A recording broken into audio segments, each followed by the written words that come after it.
Now we're going to show you how to install a solar module. Find the next available location.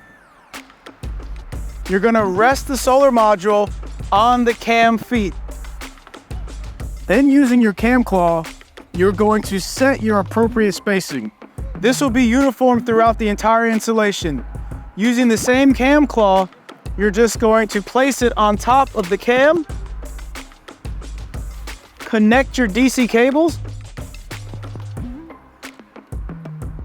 perform your necessary wire management, lower the module, secure the tilt arms, and you're done. And that's it.